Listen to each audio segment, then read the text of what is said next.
பசியோடு யார் வந்தாலும் உடனே ஒருவேளை சோறு கிடைக்கும்னு நம்பி வர இடம் உங்கள் ஆஃபீஸ் தான். பசி பட்டினின்னு கிடந்து வந்த ஆள் இதை பண்ணுறாருனா சரி.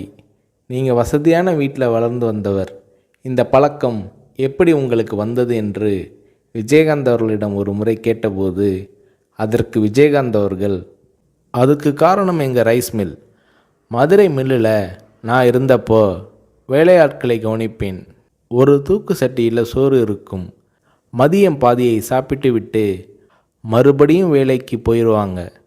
3-3:30 மணிக்கு மிச்சம் மீதியை சாப்பிடுவாங்க.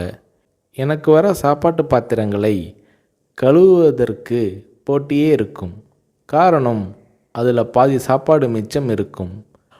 உலகத்தில் பெரிய கொடுமை பசி கொடுமை தான். வயிறு காஞ்சி வந்து நின்றவனுக்கு என்ன சொன்னாலும் ஏறாது.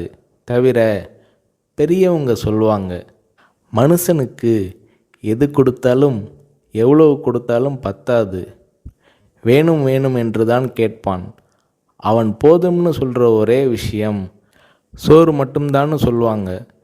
அது என் மனசில் பதிஞ்ச விஷயம். என்னால் கொடுக்க முடியுது, செய்கிறேன். நான் சம்பாதிக்கிறது மக்கள் காசு. என் உழைப்புக்கு அதிகமாகவே ஊதியம் தராங்க. அதில் ஒரு பகுதியை படிப்பு அது இதுன்னு அவங்க உதவிக்காக செலவழிக்கிறது என்னோட பொறுப்பு என்கிறார் விஜயகாந்த்.